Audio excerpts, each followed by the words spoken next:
Journey to the Center of the Word with your host, Michael Rood. Leave your inherited traditions behind and venture back in time with us as we explore the Scriptures in the original context of the land, culture, and language of ancient Israel. This is the paradigm shift for which you've been waiting an entire lifetime. Ladies and gentlemen, Michael Rood. The Judges, the King is coming. This episode, it's not over till the Moses sings. We are in Deuteronomy chapter 29, and this is the covenant of Moab. This is not the same covenant made at Mount Sinai. This is when all of the children of Israel, the elders, the officers, the men of Israel, the little ones, the wives, the children, the strangers in your camp, including the hewers of wood and the drawers of water. That is when the Almighty is asking them to all enter into a covenant and to make this oath. And in verse 14 we read that this is not with you only that I make this covenant and this oath, but with him that stands here with us this day before Yahovah, and also with him that is not here with us today. So it is in the future generations that everyone is going to be required to keep this.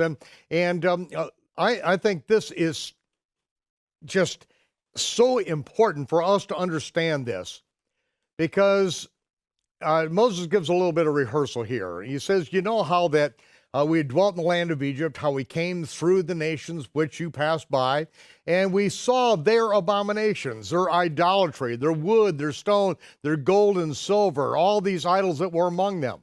Unless there should be among you a man or woman or family or tribe whose heart turns away from Yahovah to go and serve the gods of these nations, lest there should be among you a root that bears gall and wormwood, and it come to pass that when he hears the words of this curse, that he instead of recognizing that this curse will come upon him, but instead he blesses himself in his heart, saying, I will have peace.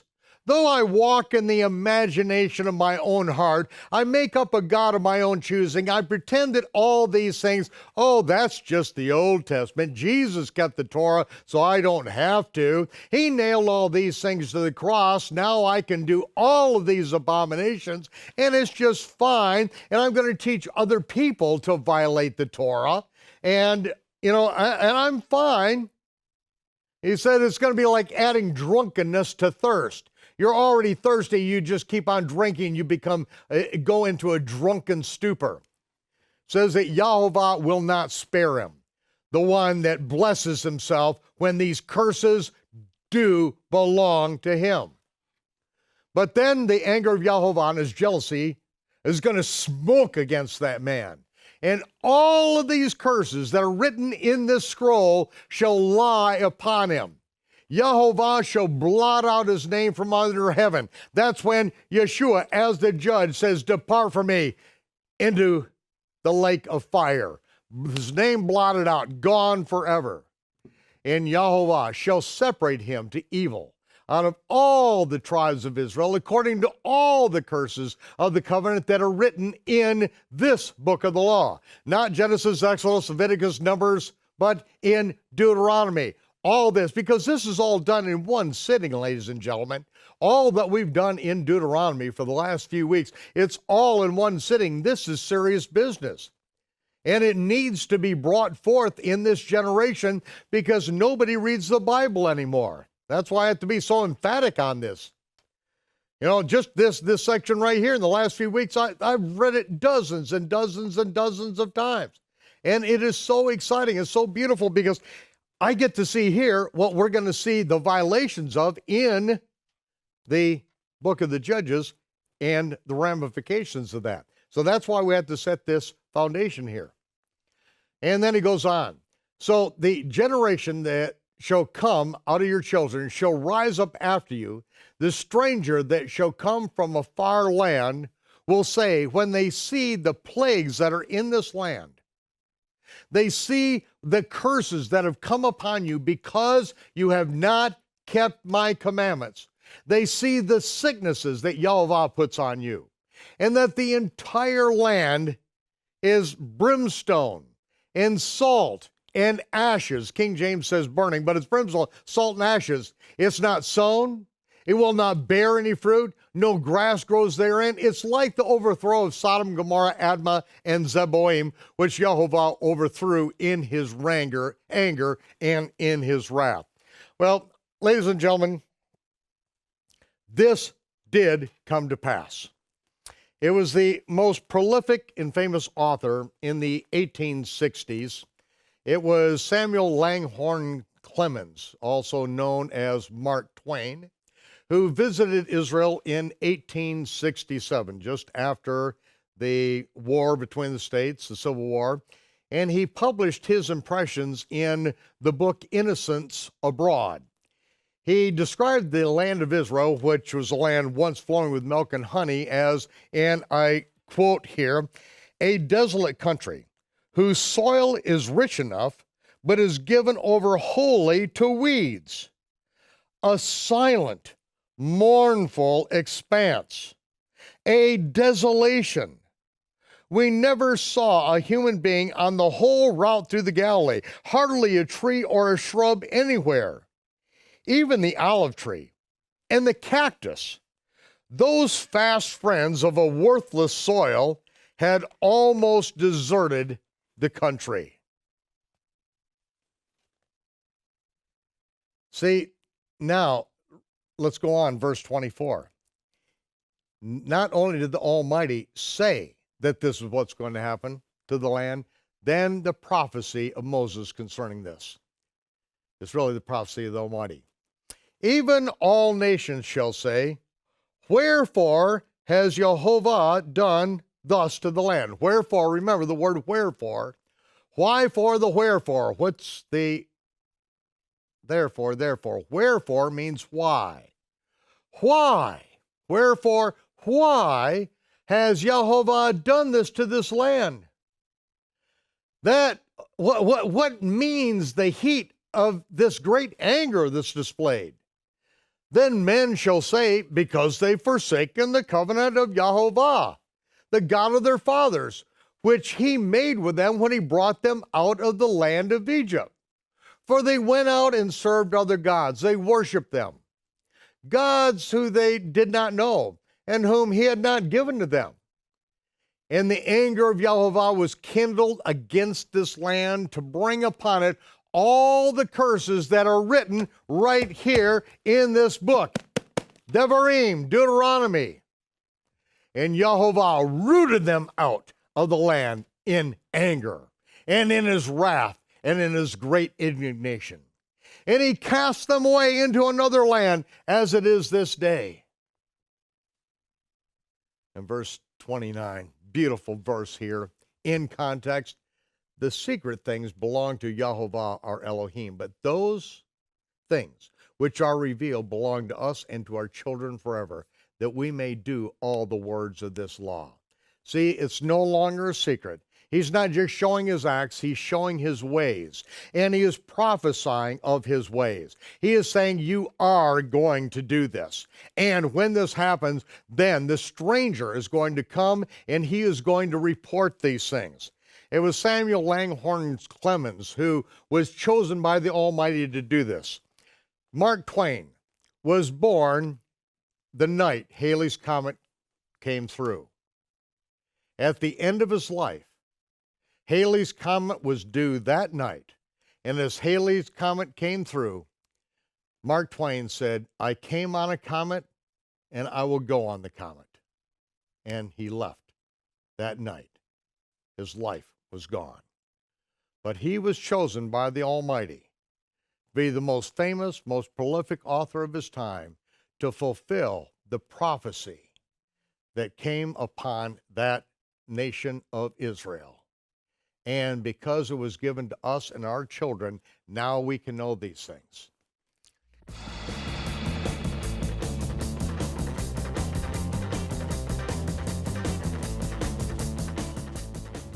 The bills were adding up. I was at the end of my rope and wasn't sure what to do. Then I stopped to watch my daughter. How could she be so calm when I was so stressed? And then it hit me. As her mother, she had faith in me to provide for her.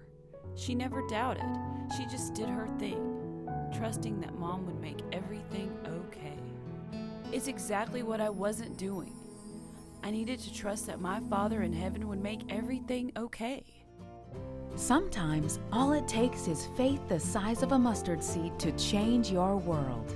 Right now, with your gift of any amount to a Rood Awakening International, we'll send you the Faith of a Mustard Seed pendant necklace, a reminder that your Father in heaven has everything under control. Call today or visit our website to make your donation and receive the Faith of a Mustard Seed pendant necklace. We here at Rood Awakening International wanted to say thank you. Thank you. Thank you. Thank you. Thank you to all of our ambassadors who are supporting Bring It to the World. Gracias. Toda. Dankeschön. Your support is changing lives. Dankjewel. 谢谢. Thank you. With your support, we've been able to send our materials to those who need it most, free of charge. Thank you to all of our ambassadors who are supporting Bring It to the World.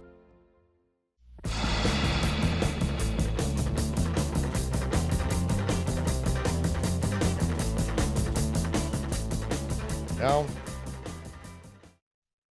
Deuteronomy chapter 30, verse 1, calling Israel back.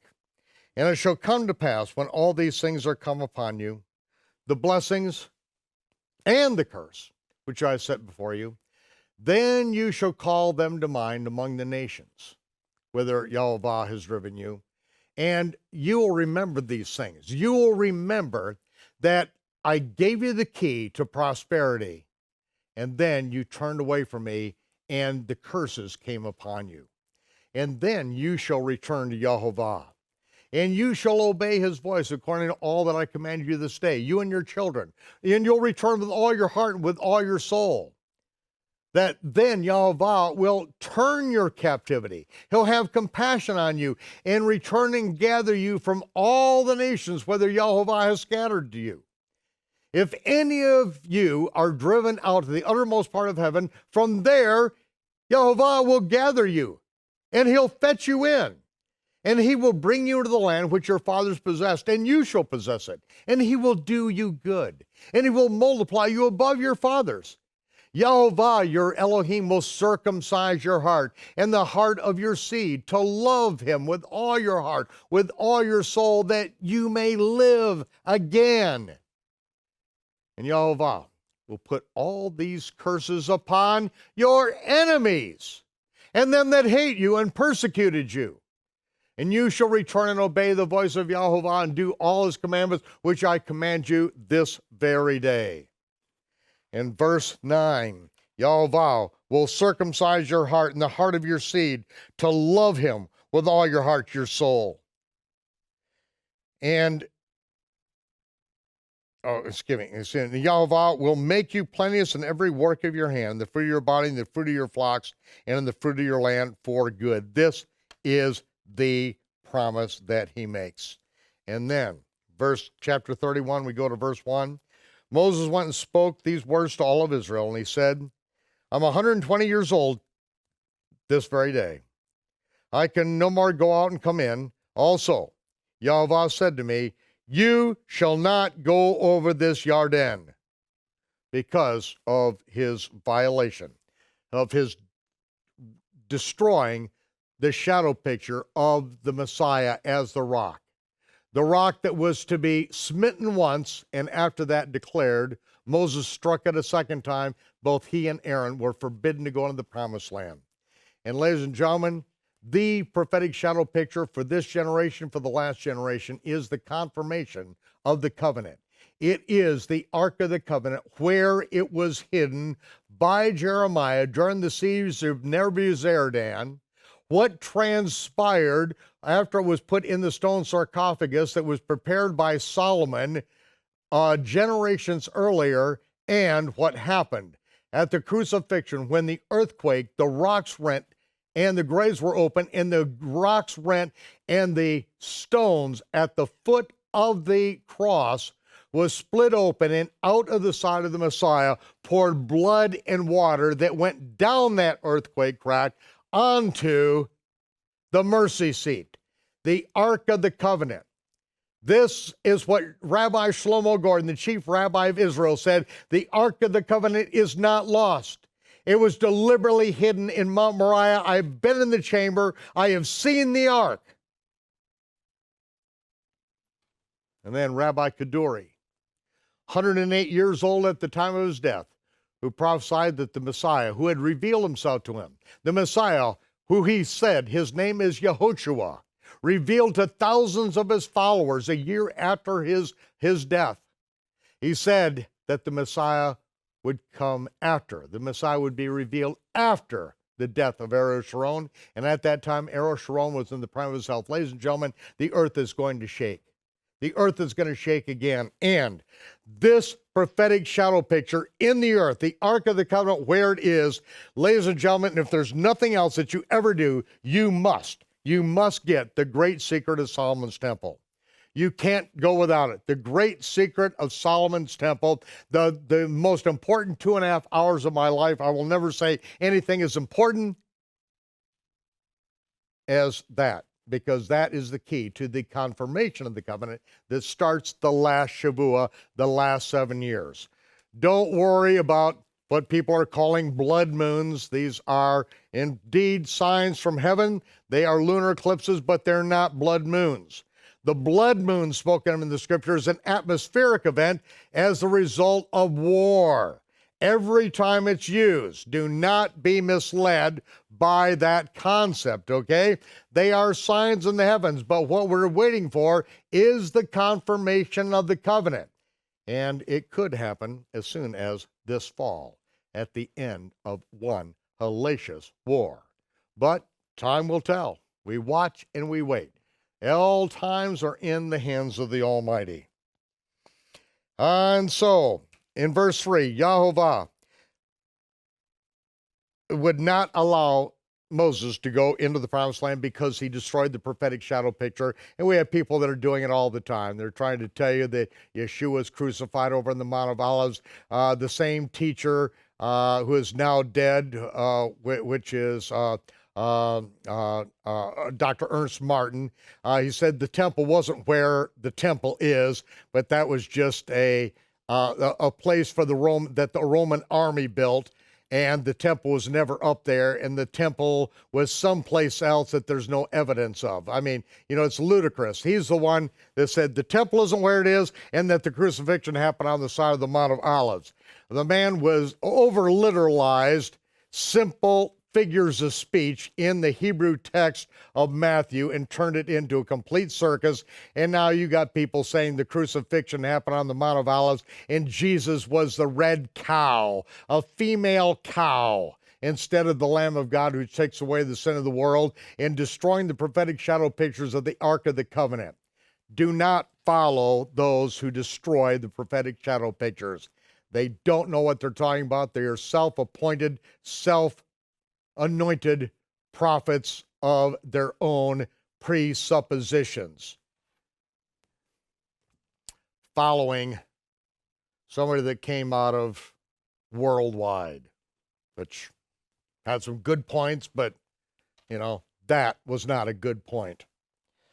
Verse 3, Yahovah will go over before you and destroy these nations from before you, and you shall go, and Yehoshua, he shall go over before you, as Yahovah has said. In verse 8, Yahovah, he it is that does go before you.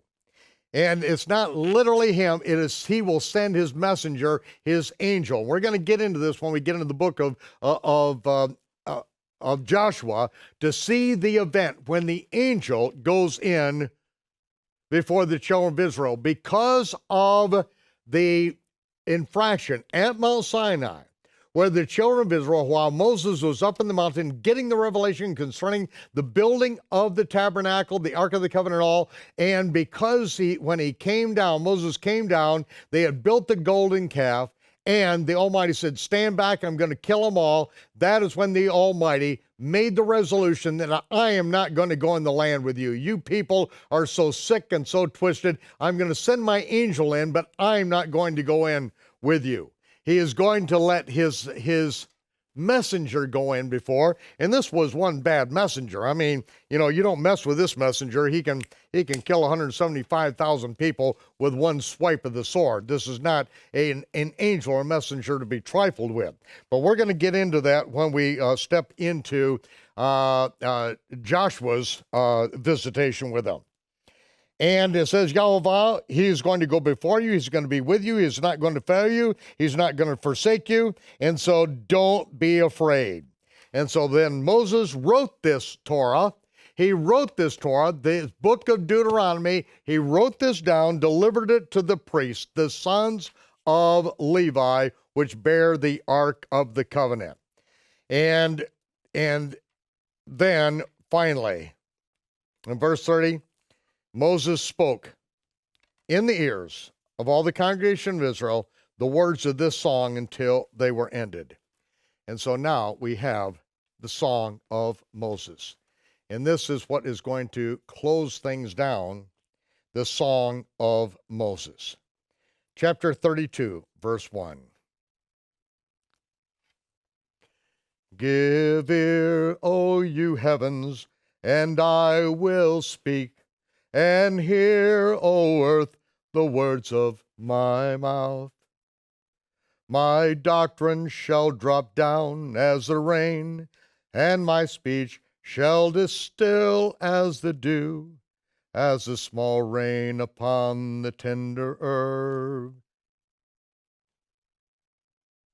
I hope that forever I have ruined Led Zeppelin's song, and you will always remember the 32nd chapter Deuteronomy and the Song of Moses. No, I don't know the tune, and I'm sure that it doesn't have the proper cadence without it being in Hebrew, but this is the Song of Moses that is to be repeated to all the children of Israel for generations. Remember the days of old. We go to verse 7. Oh my, this is so absolutely beautiful. Let's read through some of this. Give ear, O ye heavens, and I will speak. And hear, O earth, the words of my mouth. My doctrine shall drop as the rain, my speech shall distill as the dew. As the small rain upon the tender herb, and as the showers upon the grass, because I will publish the name of Yahovah. Ascribe greatness to our God. He is the rock. His work is perfect, for all his ways are just judgment. A God of truth and without iniquity, just and right is he. Verse 5. They have corrupted themselves. Their spot is not the spot of his children. They are a perverse and crooked generation. Do you thus requite Yahovah, you foolish and unwise people? Is not he your father that bought you? Has he not made you and established you? Remember the days of old. Consider the years of many generations. Ask your father, he'll show you. Your elders, they'll tell you. They'll tell you about when the Most High divided the nations, their inheritance. When he separated the sons of Adam, he set the bounds of the people according to the number of the children of Israel, and they weren't going to be born for hundreds of years. But yet, when he divided the nations at the Tower of Babel, he did it. He interrupted the New World Order, the one world government, because he was choosing a people who would be his representatives, who would be his prophets to go to the nations and reconcile the world to himself. Verse 9. For Yahovah's portion is his people. They are his prophets. They are his priests. Yaakov is the lot of his inheritance. He found him in a desert land, in the waste, in the howling desert. He led him about. He instructed him. He kept him as the pupil of his eye. As an eagle stirs up her nest, flutters over her young, spreads abroad her wings, takes them, and bears them up on her wings. So Yehovah alone did lead him, and there was no strange God with him. He made him to ride in the high places of the earth, that he might eat the increase of his field. And he made him to suck honey out of the rock, and oil out of the flinty rock. And that's olive oil, not talking about crude. Butter from flocks, milk from sheep, the fat of lambs, rams of the breed of Bashan, and goats, the fat of the kidneys of wheats, the kernels of wheat. And you did drink the pure blood of the grapes, but Yeshurun, Israel waxed fat and kicked. After everything was given to them, the blessings came, they waxed fat. This is prophetic. They kicked. Oh, you've waxen so fat, you've grown so thick, you're covered with fatness. And when you got fat, you forsook God which made you. You lightly esteemed the rock of your salvation. They provoked him to jealousy with strange gods. With abominations provoked they him to anger. And this is where we are in America today, ladies and gentlemen. We've waxed fat. We've got it made in the shade. Everything is so great, and it's going to come down just like that. Because just like they sacrificed to devils, verse 17, not to God. To gods whom they knew not. To new gods that came up newly, whom your fathers had no respect for. The rock that begat you, you are unmindful. You've forgotten God that formed you, and when Yahweh saw it, he abhorred because of the provoking of his sons and daughters, and he said, I'm going to hide my face from them. I will see what their end shall be, for they are a froward generation, children in whom there is absolutely no faith. They have moved me to jealousy with that which is not God. They have provoked me to anger with their vanities. I will move them to jealousy with those who are not even a people. I will provoke them to anger with a foolish nation. And this is what the Almighty is doing for Israel today and for the Jews today, is that a people that are not even a nation, a foolish nation, a nation of fools that have forsaken the Almighty, he's going to provoke them to jealousy. For a fire is kindled in my anger, and shall burn to the lowest hell, and shall consume the earth with their increase, and set on fire the foundations of the mountain. I will heap mischief upon them. I will spend my arrows upon them. They will be burning with hunger, and devoured with burning heat. With bitter destruction, I will also send beasts upon them to test them, and serpents, poisonous serpents, from the dust of the earth. The sword without, terror within, shall destroy both the young man and the virgin, the suckling with the man of gray hairs. I said I would scatter them in the corners. I would make the remembrance of them cease from among them, were it not that I feared the wrath of the enemy, lest their adversaries should behave themselves strangely, unless they should say, our hand is high, and Yehovah has not done this. I'm not going to let the nation say that. They're a nation devoid of counsel. Neither is there any understanding in them. Oh, that they were wise, that they'd understood this, that they would consider their latter end. How could one chase 1,000 and two put 10,000 to flight? Except their rock had sold them out, and Yehovah shut them up. For their rock is not as our rock, even our enemies themselves being judges. For their wine is as the wine of Sodom, the fields of Gomorrah. The grapes are grapes of gall. The clusters are bitter.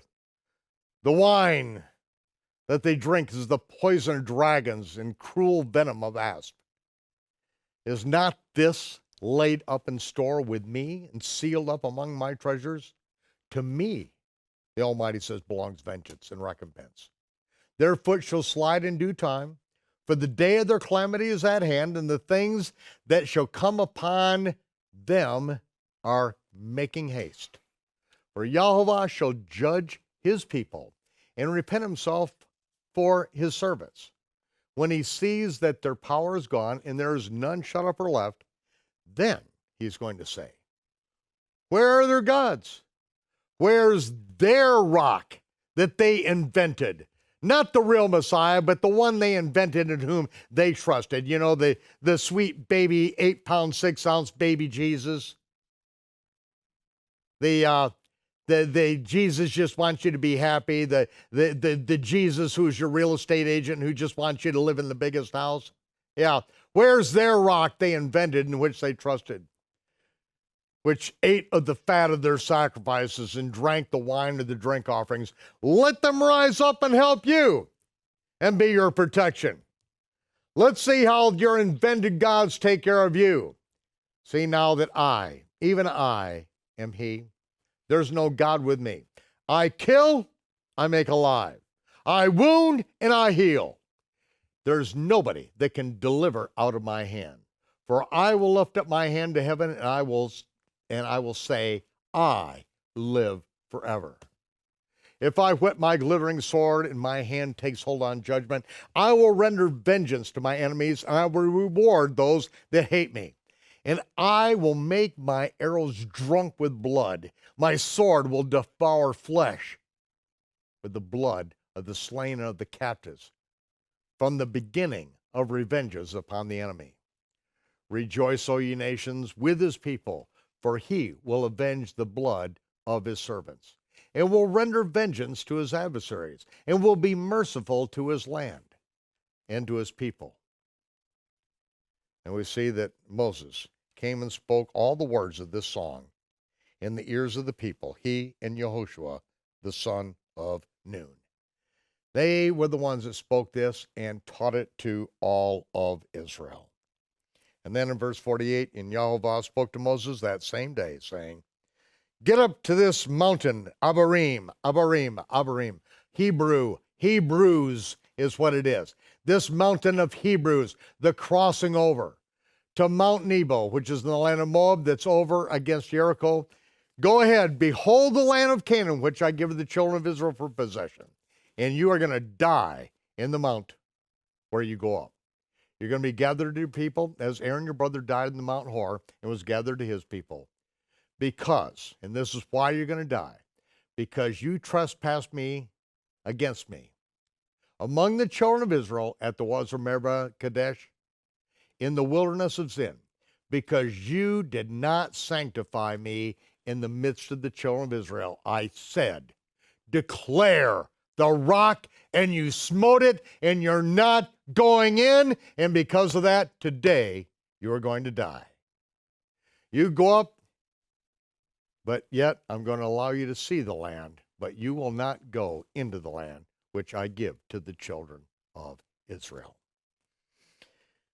We're going to take a break before we go to verse 33 and closing out the end of Moses' life here.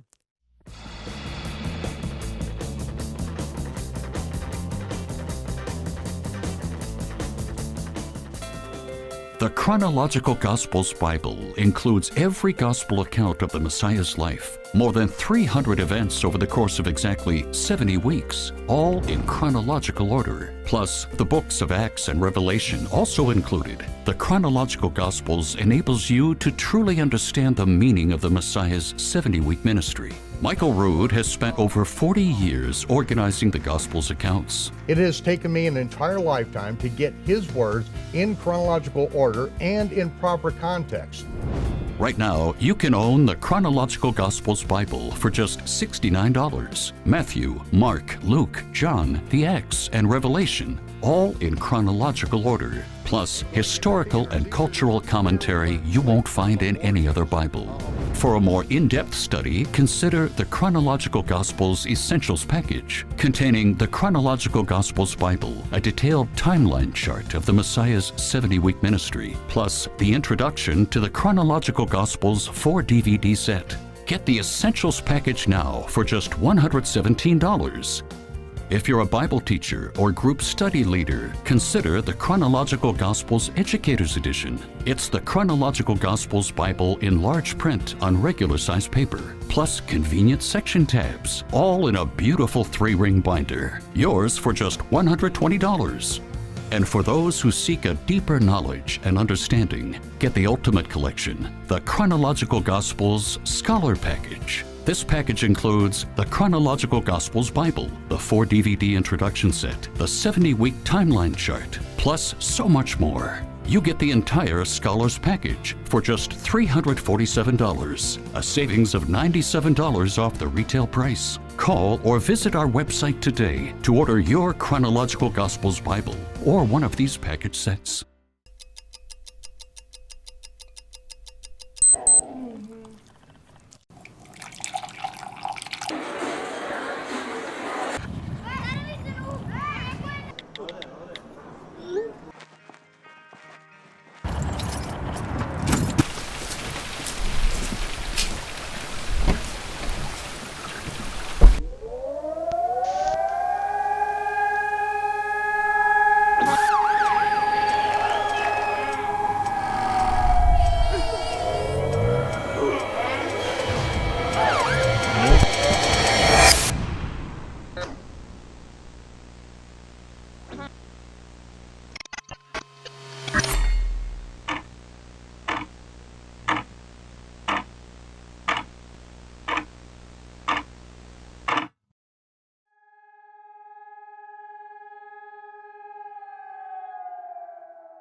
Deuteronomy chapter 33, verse 1. On the day that Moses is told to go up from the mountain, that he's going to die, this is the blessing wherewith Moses, the man of God, blessed the children of Israel before his death. And after that blessing, then it tells us in chapter 34, verse 1, that Moses then went up from the plains of Moab to the mountain of Nebo, to the top of Pisgah, that is over against Jericho, and Yehovah showed him all the land of Gilead to Dan, and all Naphtali, and the land of Ephraim, and Manasseh, and all the land of Yehudah to the utmost sea, and to the south, in the plain of the valley of Jericho, the city of palm trees, to Zoar. And Yehovah said to him, this is the land that I swore to Abraham, Isaac, and Yaakov, saying, I will give this to your seed. I have caused you, Moses, to see it with your eyes, but you are not going over there. So Moses, the servant of Yehovah, died there in the land of Moab, according to the word of Yehovah, and he buried him in a valley in the land of Moab over against Beit Peor, the house of Peor, which is a pagan god. And no man knows of his sepulcher to this day. And verse 7 tells us that Moses was 120 years old when he died. His eye was not dim, his natural force was not abated. And the children of Israel wept for Moses in the plains of Moab 30 days. So the days of weeping and mourning were ended, and Yehoshua, the son of Nun, full of the spirit of wisdom, for Moses has laid his hands on him, and the children of Israel hearkened, Shema. They heard and obeyed him as they and did as Yehovah had commanded Moses. So they, just as Moses said, you obey him like you obey me, and they did that. And then verse 10 is, I'm sorry to tell you that verse 10 is no longer true. I hate to say that, there's something in the Bible that is not accurate, but here's something that's no longer true. Verse 10 says, and there arose not a prophet since in Israel like unto Moses, whom Yehovah knew face to face. That's no longer true. Why? Because Yeshua is the prophet who knows Yehovah face to face. A greater than Moses came with Yeshua. Why is this verse no longer true? Well, it's really true, but see, you have to understand the context of time. At the time this was written, and until the time of the prophet, it was true. But after the passage of time, then we can no longer say since, not a prophet since, because since this was written, Yeshua has now come, and he is the prophet of whom Moses prophesied, the one that we must shema. we must hear and obey. Just as Yehoshua was the leader of Israel, that we must obey, the Almighty told Moses to tell us to obey Yehoshua, just as we obeyed Moses, but yet that Yehoshua was not the prophet. The Yehoshua that was to come in the future, which shortened, as the angel said, to call his name Yeshua, as Yehoshua was shortened, but it still means Yehovah is our salvation. That's what it means. It doesn't matter whether it's Yehoshua, Yeshua, it still means Yehovah is our salvation. And it says, in all the signs and the wonders which Yehovah sent him to do in the land of Egypt to Pharaoh and to his servants and to all his land, in all that mighty hand and in all the great terror which Moses showed in the sight of all Israel. And when it comes to that, ladies and gentlemen, even Yeshua did not do the things that Moses did, as far as by the hand of the Almighty instructed parting the Red Sea. Those things that even today are landmarks on planet Earth. As all of you know out there, that they found Pharaoh's chariots and army, hundreds of them, strewn for over 1.5 miles on the bottom of the Gulf of Aqaba, the ancient Yam Suf, now called the Gulf of Aqaba, also called the Reed Sea, and the Sea of Seaweeds, and it is there that Pharaoh's army has been found. Right there at Nuweiba, Egypt, going over to Baal Zephon, that's where the underwater land bridge is, and that is where the children of Israel crossed. That's been found. Yeshua didn't do anything like that would make a permanent marker on the land. And there, of course, Solomon recognized it, and he put 2 pillars, one on each side, one over at Baal Zephon, the other one over at Nuweiba, Egypt, to mark the crossing site for the children of Israel. The things that Moses did still have a marker on the land. As you get into our episode on Israel's ancient title deed to the land, we see that we take you down to Har Karkum, which is one of the 42 camping sites of the children of Israel during their 40 years of wandering in the wilderness. Har Karkum is now Mount Sinai. I know Emmanuel Anati has been trying to tout that for a long time. Doesn't fit, not one bit, not one way does it fit, except it perfectly fits as one of the 42 camping sites.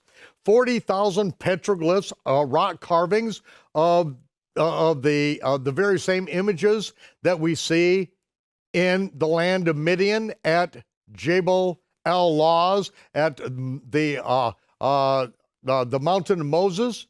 You know, it's all there. It's very obvious.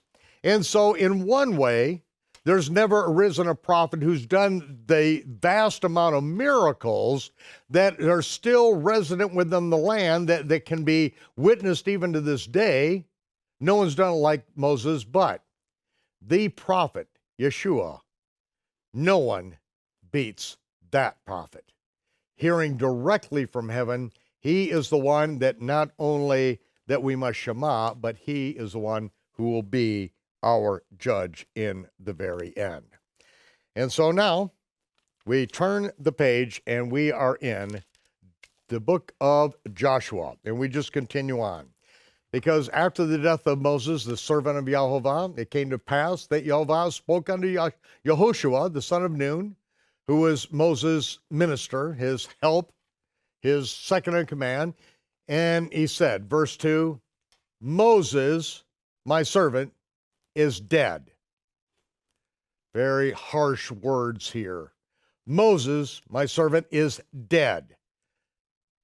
Therefore, rise up, go over Jordan, you and all this people, and go into the land that I give them. Even all the children of Israel, every place that the sole of your foot shall tread upon, that have I given you, as I said unto Moses. And we see that very thing at Har Karkum, as I mentioned, the imprint of chiseled feet sandaled feet chiseled into the ground there. You go down into the land of Midian, the real Mount Sinai, and there are hundreds and thousands of the imprint of chiseled sandaled feet. Why? This is the ancient title deed to the land.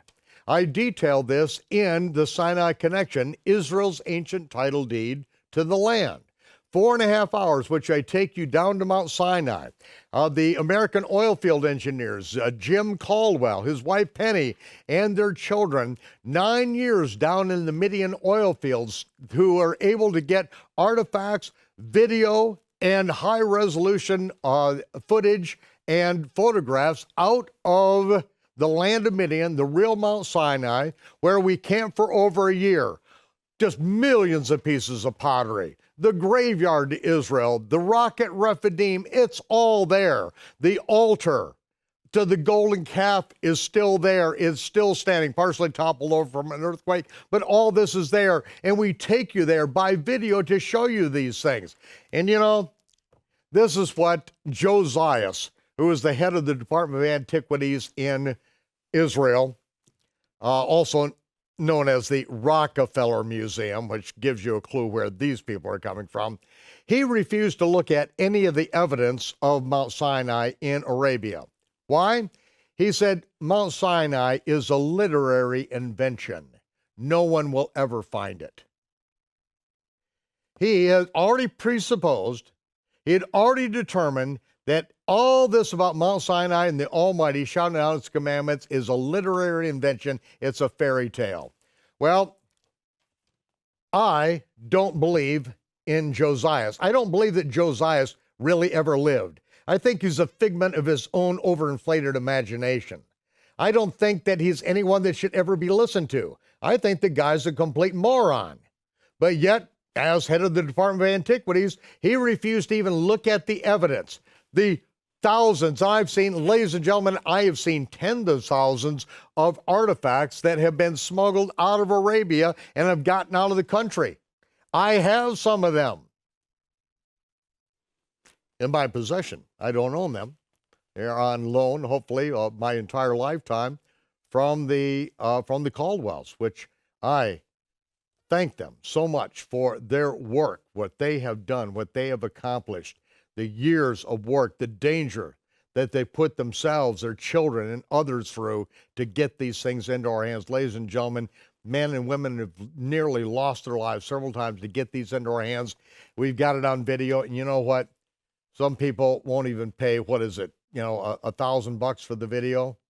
I don't think it's $1,000. I think it's like $35, something like that. 4.5-hour videos, but they don't care enough about the truth to actually get these things.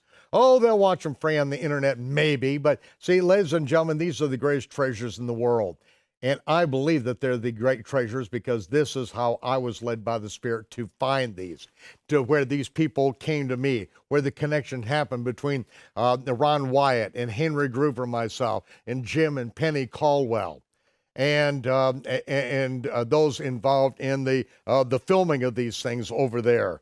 It's just, to me, they are the most precious treasures on the earth. And here we see that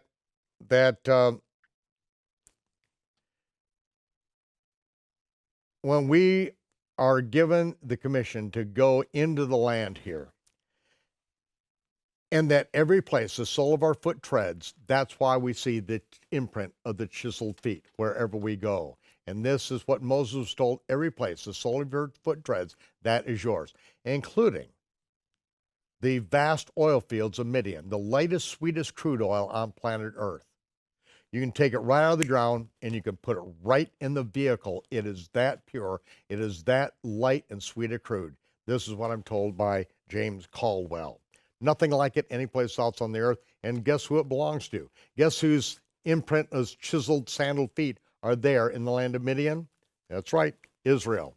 And by bulldozers and many excavating big equipment, the Arabian government is trying to get rid of the ancient landmarkers, but it's not going to work. And so now we continue on. From the wilderness of this Lebanon, verse 4, into the great river, the river Euphrates, all the land of the Hittites, under the great sea, going down toward the going down of the sun, that is going to be your coast. So our land goes all the way to the Euphrates River. And then in verse 7, it tells us, only be thou strong and very courageous, that you may observe to do according to all the Torah which Moses, my servant, commanded you. This is the word of Yehovah to Joshua, the son of Nun. He said, don't turn to the right hand or the left, so that you can prosper wherever you go. And this book of the Torah shall not depart from your mouth, but you'll meditate in it day and night, that you may observe to do according to all that's written therein. For then shall you make your way prosperous, and then you will have good success. Have I not commanded you? Be strong and be of good courage, be not afraid, neither be dismayed, for Yehovah your Elohim is with you wherever you go. Then Yehoshua commanded the officers of the people, saying, pass through the hosts and command the people to prepare victuals, as Buddy Ebsen, who will always be the Sean Connery of Jed Clampetts, said, prepare victuals, for within 3 days you're going to pass over Jordan to possess the land. And this is what it goes into. And verse 12 is talking about to the Reubenites and the Gadites and the half-tribe of Manasseh. He said, remember the word which Moses commanded you, saying, Yehovah, your God, has given you rest and has given you this land, the land over on the other side of Jordan. Your wives, your little one, the cattle, which means flock, shall remain in the land which Moses gave you on the east side of the Jordan, but you are going to pass over in front of your brethren armed, all your mighty men of valor, and you are going to help them. And until Yehovah has given your brethren rest, and he has commanded you, and they also possess the land which Yehovah gives them. Then you will return into the land of your possession and enjoy it. And then they answered and said, all that you command, we will do. Where you send, we will go. According as we listen to Moses, we will listen to you. Now, who are these? These are the offspring of Reuben. Reuben are not there. Who's the offspring of Reuben? They are, Hanok is of the offspring of Reuben. And his children and the families became known as the Hanokites, the dedicated ones. These were the ones who said, okay, we've conquered this land, we're going to take it. And Moses says, but you are not going to rest here. You can let your wives and your children stay here, but you are going to go over as men of war, and you're going to help your brethren take the land. And if you don't go, be sure your sin will find you out. And these Hanokite warriors did not rest upon what everyone else did for them. They took the sword in their hand and said, we're going to follow you like we followed Moses. And then they said, whoever rebels against your commandment, we're going to put him to death. If any of these Hanokites, if any of these Gadites, and the half-tribe of Manasseh, if anyone failed to go over as warriors, we're going to kill them. That is a Hanokite warrior. Ladies and gentlemen, that's where we stand right now. Past generations have given their lives to get the word of our God into our hands in languages that we can understand. They had their own battles that they had to fight. And I'm not going to get on Wycliffe and on those who gave their lives to get the gospel into our language. I'm not going to get on them. It's our turn to stand on their shoulders and take the gospel of the kingdom to the world. That's our job. That is our burden, because we are Hanokite warriors who are going to charge ahead, who are going to forge ahead to do this. And so, Joshua 2:1, and so Yehoshua the son of Nun sent out of Shittim 2 men to spy secretly, saying, go into the land to Jericho. And when they went, they came into a harlot's house named Rahab and lodged there. So they were at Shittim. Joshua the son of Nun sent out of Shittim. Now, where is Shittim? Shittim is one of the easiest places to get, ladies and gentlemen. to get to Shittim, all you have to do is go up Shittim Creek. And the beauty of it, after you get up Shittim Creek, you don't even need a paddle. And you will find Shittim Creek. And you'll find Shittim. There, out of Shittim, which is acacia woods, acacia woods, Shittim, 2 men were sent to Jericho, and they went and came into a harlot's house named Rahab and lodged there, King James says. It says lie there, shachab, which is to be laid or to lie there. And as of recent, there have been Bible scholars who have attempted to turn this into an innkeeper's house. But ladies and gentlemen, Zana, in Hebrew is the word used here. It's used over 80 times in the scripture, and every time it's a harlot's house, a whore's house. That's where they went. Now, you could be a stranger coming in and look like you're doing business in the house of a harlot, of a whore in Jericho. This would be common thing. And so where did they go? They went into the harlot's house, and there they spoke to Rahab, and she prophesies. She speaks a word to them where she knows from heaven that the Almighty has delivered that city into their hands, and she protects them and makes it possible for them to take back the message so that the city of Jericho can be taken. And because of her revelation and what she does, she is able to save her entire household. We're going to be back next week as we dig into the book of Yehoshua and our way to the Judges. I would like to pray. Yehovah, bless you and keep you. Yehovah, make his face to shine upon you and be gracious unto you. Yehovah, lift up his face upon you and his countenance upon you, and give you peace, his peace. And may he do so in the name of Yeshua, Yehoshua, the Prince of Peace. Yehovah bless you.